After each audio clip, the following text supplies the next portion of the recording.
അസ്സലാമു അലൈക്കും വറഹ്മത്തുള്ളാഹി വബറകാതുഹു. ഇപ്പോൾ ഇനി ഏറ്റവും പ്രധാനപ്പെട്ട ഒരു ചർച്ച റജബ് മാസത്തിലെ മിഅ്റാജിൻ്റെ നോമ്പ് സുന്നത്തുണ്ടോ ഇല്ല എന്നതാണ്. അത് സുന്നത്തില്ല എന്ന് പറഞ്ഞ് അത് പ്രവാചക ചര്യയിലില്ല എന്ന വാദവുമായി പുത്തൻവാദികൾ നിരന്തരം രംഗത്ത് വരുന്ന സമയമാണ്. അല്ല, ഇവർ ഏത് സുന്നത്തിനെയാണ്, ഏത് സുഗർദത്തിനെയാണ് ഇവർ അംഗീകരിച്ചിട്ടുള്ളത്?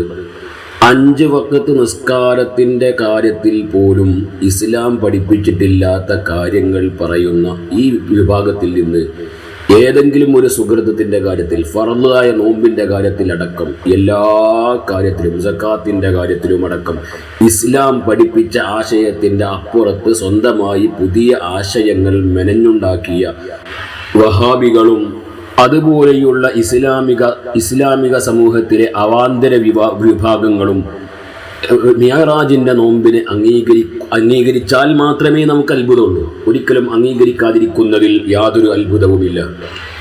മുസ്ലിമീങ്ങളെ സംബന്ധിച്ചിടത്തോളം അത് മഹാന്മാരായ അഇമ്മത്തുകൾ അവരുടെ ഗ്രന്ഥങ്ങളിൽ രേഖപ്പെടുത്തി വച്ചിട്ടുണ്ട്. റജബ് മാസം പൊതുവേയും നോമ്പനുഷ്ഠിക്കാൻ ഏറ്റവും പ്രധാനപ്പെട്ട മാസമാണ്.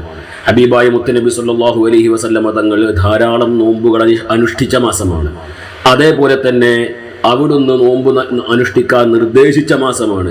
അഇമ്മത്തുകൾ ആ ദിവസത്തെയും മാസത്തിലും നോമ്പനുഷ്ഠിക്കൽ പ്രത്യേകം സുന്നത്തുണ്ട് എന്ന് എഴുതി വച്ച മാസമാണ്. ബഹുമാനപ്പെട്ട സുലൈമാനുൽ ബാജൂരി റളിയല്ലാഹു അൻഹു മഹാനവറുകളെ സംബന്ധിച്ച് കൂടുതൽ പറയേണ്ടതില്ലല്ലോ. ബഹുമാനപ്പെട്ട ഷർവാനിയുടെ ഗുരുനാഥരാണ്, ഷെയ്ഖാണ്, ഉസ്താദാണ് ബഹുമാനപ്പെട്ട സുലൈമാനുൽ ബാജൂരി റളിയല്ലാഹു അൻഹു.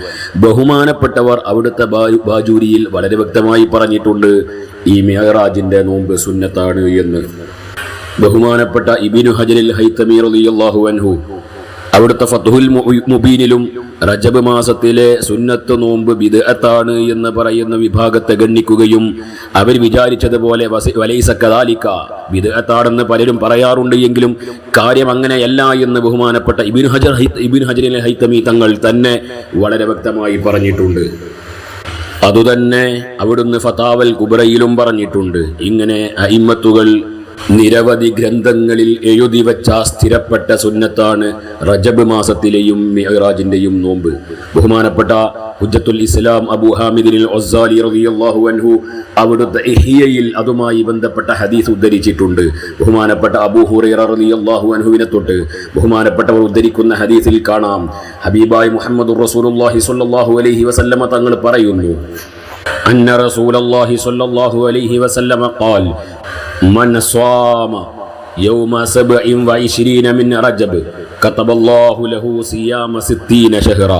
ആരെങ്കിലും ഈ റജബ് മാസത്തിലെ 27 നോമ്പനുഷ്ഠിച്ചാൽ അവന് അല്ലാഹു സുബ്ഹാനഹു വ തആല 60 മാസത്തെ നോമ്പിന് തുല്യമായ പ്രതിഫലം രേഖപ്പെടുത്തുമെന്ന് ഹബീബായി മുഹമ്മദുർ റസൂലുള്ളാഹി സ്വല്ലല്ലാഹു അലൈഹി വസല്ലമ തങ്ങളിൽ നിന്ന് അബൂ ഹുറൈറ റളിയല്ലാഹു അൻഹു ഉദ്ധരിക്കുന്നത്. ബഹുമാനപ്പെട്ട ശൈഖ് മുഹിയുദ്ദീൻ അബ്ദുൽ ഖാദിർ ജീലാനി ഖദ്ദസല്ലാഹു സിർറഹുൽ അസീസ് ബഹുമാനപ്പെട്ടവരെ ഉന്യയിലും ഇത് പറഞ്ഞിട്ടുണ്ട്. അങ്ങനെ സ്ഥിരപ്പെട്ട സുന്നത്താണ്, ഹദീസുകളെ കൊണ്ട് പോലും സ്ഥിരപ്പെട്ട സുന്നത്താണിത്. അപ്പൊ പിന്നെ അവിടെ പ്രത്യേകിച്ചും വഹാബികൾ പറയാറുള്ളത് അത് ലൈഫായ ഹദീസാണ്. ഇത് വല്ലാത്ത എളുപ്പമുള്ളൊരു സംഗതിയാണ് വഹാബികളെ സംബന്ധിച്ചിടത്തോളം. അവർക്ക് ഇഷ്ടമില്ലാത്ത, അവർക്ക് ബോധിക്കാത്ത എന്തെങ്കിലും ഒരു കാര്യം കണ്ടാൽ ഉടനെ അങ്ങോട്ട് ചിരിക്കുക, എന്നിട്ട് ആ ഹദീസ് ലൈഫാണെന്ന് പറയാ. അത് വഹാബികൾ ഇന്നോ ഇന്നലെയോ തുടങ്ങിയതല്ല. യഥാർത്ഥത്തിൽ ഈ വിഷയത്തിൽ അത് ലൈഫായ ഹദീസാണെങ്കിൽ തന്നെ അതനുസരിച്ച് അമൽ ചെയ്യുന്നതിന് യാതൊരു പ്രശ്നവുമില്ല എന്നത് എത്രത്തോളം എന്ന് ചോദിച്ചാൽ ഫളായിലുൽ അഅ്മാലിൽ ലൈഫായ ഹദീസ് അമലിന് പറ്റുമെന്നത് ഇജ്മാ ഉള്ള സംഗതിയാണ്. ഇജ്മാ ഉണ്ടത്, ഇജ്മാഇനെയാണ് ഇവിടെ അവർ ചോദ്യം ചെയ്യുന്നത്. അത് ഇസ്ലാമികമായ എല്ലാ അതിർവരമ്പുകളെയും ലംഘിക്കുന്ന പരിപാടിയാണ് വഹാബികൾ ഈ വിഷയത്തിൽ ചെയ്തിരിക്കുന്നത്. ബഹുമാനപ്പെട്ട ഇബ്നു ഹജർ ഹൈതമി റളിയല്ലാഹു അൻഹു മൻഹജുൽ ഖവീമിലും അത് പറഞ്ഞത് കാണാൻ സാധിക്കും. ഒരിക്കലും റജബിന്റെ നോമ്പുമായി ബന്ധപ്പെട്ട ഹദീസുകൾ ലൈഫാണ് എന്ന് ആരൊക്കെ തന്നെ പറഞ്ഞാലും കാര്യം റജബിൽ നോമ്പനുഷ്ഠിക്കൽ പ്രത്യേകം സുന്നത്താണ് എന്ന് ബഹുമാനപ്പെട്ടവരും പറഞ്ഞത് കാണാൻ സാധിക്കും. അതുകൊണ്ട് മുഅ്മിനീങ്ങളെ വഹാബികൾ അംഗീകരിച്ചിട്ട് സുഹൃതങ്ങളൊന്നും ചെയ്യാൻ കഴിയൂല. ഏത് സുഹൃതത്തെയാണ് അവർ അംഗീകരിച്ചിട്ടുള്ളത്? ഉദാഹരണം പറയാം, ഏതൊരു കാര്യത്തെയും എതിർക്കുക എന്നല്ലാതെ നന്മയെ എതിർക്കുക. ഇനി ഉദാഹരണം പറയുകയാണെങ്കിൽ റമദാൻ മാസം വന്നാൽ നമ്മളൊക്കെ തറാവീഹ് നിസ്കരിക്കും, അവിടെ വഹാബികളും നിസ്കരിക്കും എന്ന് പറയുന്നു. അപ്പൊ അവിടെ അവർക്ക് ചുരുക്കി, അവിടെ ഇബ്ലീസിന്റെ പണി അവരെടുത്തു. മഹാനായ ഉമർ ഇബ്നുൽ ഖത്താബ് റളിയല്ലാഹു അൻഹു മദീനയിലെ പള്ളിയിൽ നടപ്പാക്കിയത് 20 റക്അത്ത് തറാവീഹാണ് എന്നതിന് യാതൊരു സംശയവുമില്ല. ഹബീബായ മുത്തു റസൂലുള്ളാഹി സ്വല്ലല്ലാഹു അലൈഹി വസല്ലമ തങ്ങൾ നിസ്കരിച്ചതായിരിക്കുമല്ലോ ഉമർ ഇബ്നുൽ ഖത്താബ് റളിയല്ലാഹു അൻഹു നടപ്പാക്കിയത്. അതുകൊണ്ട് തന്നെ ഈ വഹാബികൾ വന്നിട്ട് പറഞ്ഞു, അത് മക്കത്തെ ഉമർ അങ്ങനെ ചെയ്തിട്ടുണ്ടെങ്കിൽ ഇവിടെ കേരളത്തിലുള്ള ഞങ്ങൾക്ക് വേറെ കുറച്ച് ചെയ്യാറുണ്ട് എന്ന നിലക്ക് തറാവീഹ് അവർ ചുരുക്കി. അപ്പൊ ആ നിലക്ക് വിത്രും ചുരുങ്ങാണ്, ചുരുക്കി 11 റക്അത്ത് വിത്രുള്ളത് 8 തറാവീഹും 3 വിത്രും എന്ന രൂപത്തിൽ അവർ പരിചയപ്പെടുത്തുകയാണ്.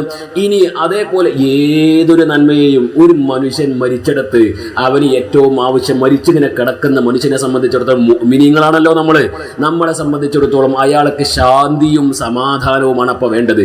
അയാളുടെ റൂഹ് ശരീരത്തിൽ നിന്ന് പിരിഞ്ഞെങ്കിലും വല്ലാതെ ഭയവിഹ്വലനായി അദ്ദേഹത്തിന്റെ റൂഹ് അവിടെ തന്നെയുണ്ട്. ആ റൂഹിന് സമാധാനം വേണം, ശാന്തി ലഭിക്കണം. അതിന് ഏറ്റവും നല്ല മരുന്ന് ഖുർആൻ പാരായണം ചെയ്യലാണ്. ഏതെങ്കിലും ഒരു വഹാബി മരിച്ചെടുത്ത ഖുർആൻ പാരായണം ചെയ്യാൻ അവിടെയും നന്മ മുടക്കും. മുഅ്മിനീങ്ങൾ ഒരുമിച്ച് കൂടി എല്ലാവരും ഒരുമിച്ച് കൂടി ഒന്ന് ദുആ ചെയ്യുകയാണെങ്കിൽ അവിടെയും മുടക്കും. നിങ്ങൾ കേട്ടിട്ടുണ്ടോ ഏതെങ്കിലും ഒരു മുജാഹിദിന്റെ പള്ളിയിൽ ദിക്ർ ഹൽക്ക നടന്നത്? ഏതെങ്കിലും ഒരു മുജാഹിദിന്റെ പള്ളിയിൽ ദിക്ർ ഹൽക്ക നടക്കുന്നത്? ദിക്ർ ഹൽക്ക നടത്തൽ പ്രത്യേകം ഹബീബായ മുഹമ്മദ് റസൂലുള്ളാഹി സ്വല്ലല്ലാഹു അലൈഹി വസല്ലമ തങ്ങളുടെ ഹദീസിൽ സ്ഥിരപ്പെട്ടതാണ്, വളരെ സ്ഥിരപ്പെട്ടതാണ്. അതുകൊണ്ട് തന്നെ എല്ലാ ഇങ്ങനെയുള്ള സുന്നത്തുകളെയും ഫർളായ അമലിന്റെ കാര്യമാണ് ഞാൻ നേരത്തെ പറഞ്ഞത്. ഫർളായ അമലുകളിൽ തന്നെ അവർക്ക് തോന്നിയ രൂപത്തിലുള്ള പരിവർത്തനങ്ങൾ നടത്തിയിട്ട് എല്ലാ അമലുകളെയും നശിപ്പിക്കും. അതാണ് അവരുടെ സ്വഭാവം. അല്ലാഹുവിന്റെ വിശുദ്ധമായ ഖുർആൻ പറയുന്നുണ്ട്, പിശാചിനെ നരകത്തിൽ നിന്ന് പുറത്താക്കിയപ്പോൾ അയാൾ ചെയ്ത ഒരു പരിപാടി. അല്ലാഹുവിനോട് അയാൾ പറഞ്ഞു, മുഅ്മിനീങ്ങളെ കാത്ത് ഞാൻ ഇരിക്കും, ലഅഖഅദന്ന ലഹും സിറാത്തക്കൽ മുസ്തഖീം. അല്ലാഹ് നിന്റെ നേരായ മാർഗത്തിൽ മുഅ്മിനീങ്ങളെ കാത്ത്, സജ്ജനങ്ങളെ കാത്ത് ഞാൻ ഇരിക്കും. എന്തിന്? അവരെ വഴി പിഴപ്പിക്കാൻ, അവരെ നേർമാർഗത്തിൽ നിന്ന് അവരെ തെറ്റിച്ചു കളയാൻ വേണ്ടി, സന്മാർഗത്തിന്റെ പാതയിൽ അവരുടെ വഴി മുടക്കാൻ വേണ്ടി ഞാൻ അവരെ കാത്തിരിക്കുമെന്ന് അല്ലാഹുവിനോട് പിശാച് അന്ന് ശപഥം ചെയ്തു എന്ന്. ആ ശപഥം അന്ന് പിശാച് ചെയ്തത് ഇന്ന് ആ നന്മ മുടക്കുന്ന പരിപാടി ഏറ്റവും അധികം ചെയ്തുകൊണ്ടിരിക്കുന്നത് വഹാബികളാണ്. ഒരു മനുഷ്യൻ ഒരു സുഗർദം ചെയ്യുമ്പോൾ അവിടെയൊക്കെ വസ്വാസുമായി കടന്നു വരും. അത് ഇബ്ലീസിന്റെ സ്വഭാവമാണല്ലോ. മിനൽ അല്ലദീ യുവസ്വിസു ഫീ സുദൂരിന്നാസ് മിനൽ ജിന്നതി വന്നാസ്. സുഗർദം ചെയ്യുമ്പോൾ അവരുടെ മനസ്സിൽ വസ്വാസ് ഉണ്ടാക്കി അവരെ അതിൽ നന്മയിൽ നിന്ന് പിന്തിരിപ്പിക്കുന്ന ഇബ്ലീസിന്റെ ഏർപ്പാടാണ് ഇവർ ഈ ചെയ്തുകൊണ്ടിരിക്കുന്നത്. അതുകൊണ്ട് മുഅ്മിനീങ്ങളെ, നാം മിറാജിന്റെ നോമ്പിന്റെ കാര്യത്തിൽ ഒരു സംശയത്തിനും നമുക്ക് പഴുതില്ല. അത് എത്രയോ അഇമ്മത്തുകൾ നമുക്ക് കൈമാറി തന്ന ബഹുമാനപ്പെട്ട ഗസാലി ഇമാം അവിടുന്ന് നമുക്ക് അത് പഠിപ്പിച്ചിട്ടുണ്ടെങ്കിൽ നമ്മെ സംബന്ധിച്ചിടത്തോളം ഇനി അവിടെ തർക്കത്തിനും വകുപ്പില്ല. അല്ലാഹു സുബ്ഹാനഹു വ തആല അതുപോലെ നിരവധിയായ മഹാന്മാർ, ഇബ്നു ഹജർ ഹൈതമി തങ്ങൾ പറഞ്ഞിട്ടുണ്ട്, ആ നോമ്പ് റജബിലെ നോമ്പ് പ്രത്യേകം സുന്നത്താണ് എന്ന്. അതേപോലെ തന്നെ നിരവധി സുലൈമാനുൽ ബാജൂരി റളിയല്ലാഹു അൻഹു പഠിപ്പിച്ചിട്ടുണ്ട്. അതേപോലെ നിരവധി മഹാന്മാർ പഠിപ്പിച്ച ഏറ്റവും പ്രബലമായ സുന്നത്താണ് എല്ലാവരും റജബിന്റെ നോമ്പ്, അതേപോലെ മിഅ്റാജിന്റെ നോമ്പ് അനുഷ്ഠിക്കാൻ എല്ലാവരും ശ്രദ്ധിക്കണം. അല്ലാഹു തൗഫീഖ് നൽകുമാറാകട്ടെ. ആമീൻ. അസ്സലാമു അലൈക്കും വറഹ്മത്തുള്ളാഹി.